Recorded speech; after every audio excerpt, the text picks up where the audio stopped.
자신의 아내가 불륜녀냐라고 의심을 했던 70대 노 교수가 있었습니다. 한번 기사를 보실까요? 자, 내 아내가 불륜녀다라고 의심을 했던 70대 노 교수. 근데 경찰에 이제 신고까지 하고 뭘 했는데 알고 봤더니 부인은 불륜녀가 아니고 스토커였다. 자, 남편은 70대고요. 부인은 50대. 그리고 그 부인이 짝사랑했던 남자 의사는 30대입니다.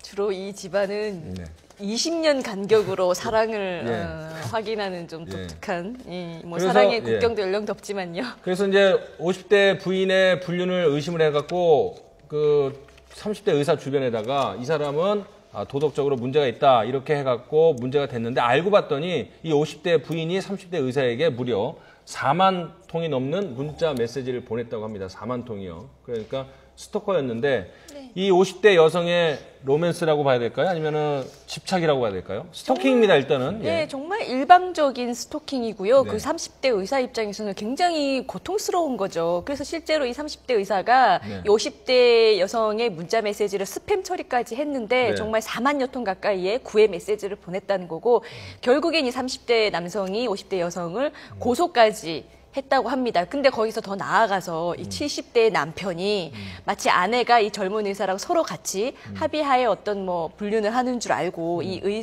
젊은 의사의 동료 7명에게 이런 내용의 또 이메일을 보내는 바람에 심각한 명예훼손을 당했죠.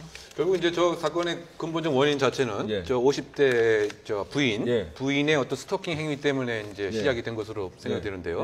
저 스토킹에는 뭐 몇 가지 종류가 있습니다. 뭐 애정 망상형 이제 스토커라고 해서 예를 들면 이제 일정한 사람과 내가 전혀 관계가 없음에도 불구하고 내가 마치 이제 애인처럼 뭐 이렇게 생각을 하는 거죠. 그래서 그 유명한 그 연예인 그 모 씨 같은 경우 집에 갔더니 어떤 여인이 그 앉아 있는 거죠, 집에. 그래서 깜짝 놀라서 왜 그러냐 했더니 뭐 자기의 어떤 안사람으로 나는 생각한다. 우렁각시 같은 거. 우렁각시 같은 거로. 이것이 이제 한두 번이 아니고 상당 부분 이제 반복이 되었었는데 저 스토킹 행위가 우리가 지금 건 모습으로 봤을 때는 그냥 뭐 경미한 것으로 생각할 수도 있지만 저것이 이제 계속 반복됐을 때는 끔찍한 사실은 이제 그 범죄력까지 이제 이루어질 수가 있는 거죠.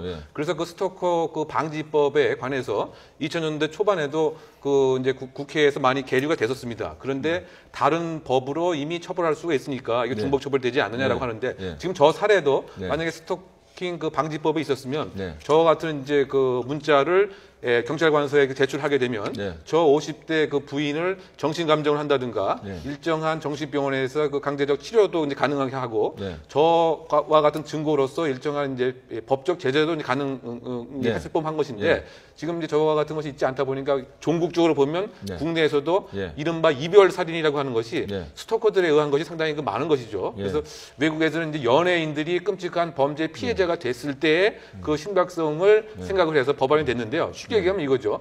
10번 찍어 안 넘어간 나무 없다. 즉 구애 행위와 스토커 행위를 사실은 법으로도 면밀히 구분해서 그만큼 심한 범죄임을 인식해야 되는데 아직까지는 이제 우리나라에서 그렇지 않고 사실 일반적으로 보면 이제 그 20대 여성의 30%는 스토킹을 당한 경험이 있다는 거죠.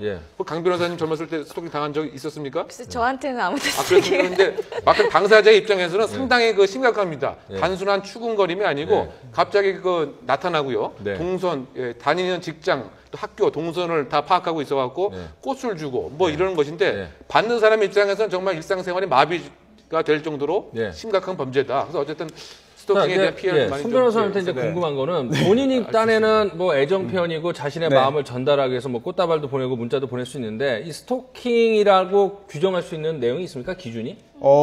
예, 사실 그 지금 현재 교수님 말씀하셨지만 스토킹에 대해서 일반적으로 포괄적으로 처벌하는 규정은 없고 있어도 사실 위헌성이 있거든요. 그런데 지금 그 경범죄 처벌법에 있어요, 규정이. 그래서 지속적인 괴롭힘입니다, 죄목이. 그래서 상대방이 원치 않는데 지속적으로 괴롭혔을 경우에는 이른바 스토킹을 우리나라로 풀어서 이제 만든 건데 법을 지속적으로 괴롭힘했을 경우에는 처벌이 굉장히 경미해요. 10만 원 이하의 이제 벌금, 구류, 과료거든요. 그렇기 때문에 현실적으로 그걸 막을 수 있는 방법은 사실 없고 현재로서는 또 다만 이제 그 문자를 뭐 이제 상당히 많이 보내는데 그 문자 내용이 사실은 또 이제 내용과 시기나 뭐 그 반복적으로 괴롭혔다면은 정보통신망법에서 처벌받을 수는 있거든요. 근데 하지만 그런 걸 떠나서 네. 스토킹을 애정 표현했다고 해가지고 바로 처벌할 수 있는 그런 규정은 현재로서는 없고 앞으로도 아마 만들어지지 않을 것 같습니다. 자, 그러니까 스토킹을 당하는 사람 입장에서는 상당히 심각하고 어떻게 보면 또 위협을 느끼는 경우도 있는데 그 처벌 조항을 보니까 음식점에서 담배 피울 때 내는 벌금 한 10만 원이 한 같네요. 네, 한 예. 8만 원 정도의 이제 과태료를 물리는 게 이제 통상인 건데 네. 지속적 괴롭힘이라고 제명을 달아놓고는 지속적으로 괴롭힌 사람에게 8만 원이 뭐예요? 네. 그러니까 이 스토킹을 처벌은 하긴 해야 됐고 해서 만든 경범죄 처벌법도 제가 네. 보기에 일단 남성의 기준에서 좀 만든 거 아닌가. 그러니까 남자들은 아까 우리 이 교수님 말씀하신 것처럼 뭐 10번 여자에 대해서 10번 찍는 이런 걸 어떤 호기 네. 내지는 남자다움 이런 걸로 보는 그 네. 말이 네. 생각이 있는데 우스갯소리 그런 말이 있어요. 남자들은 10번 찍어 안 넘어가는 나무 없다라고 하지만 그 10번 찍힐 동안 찍히는 그 나무는 엄청나게 고통스러울 것이다. 뭐 네. 이런 얘기도 있는데 네. 분명히 네. 애정의 표현과 이 지속적 괴롭힘은 그렇습니다. 다른 거거든요. 네. 명백한 거절 의사에도 불구하고 계속해서 어떤 행위를 하는 것은 네. 어쨌든 범죄입니다. 이게 이제 법과 현실에 이제 괴리가 있는 거죠. 방금 뭐 교수님도 말씀하셨지만 당하는 사람은 엄청난 고통이거든요.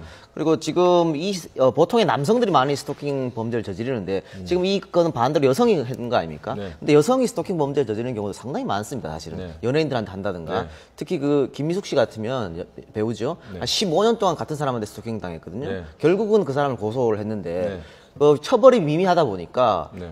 처벌 받고 나서 또 하고 다시 들어가서 하고 나서 또 하고 이런 게 또 반복적으로 일어나거든요. 네. 결국은 이게 심각해지면 살인 행위까지 일어나기 때문에 네. 이건 뭐 법을 좀 현실적 방안으로 좀 고치는 방안이 마련해야 되지 않나 그런 생각이 듭니다. 영화 미저리가 갑자기 생각이 나는데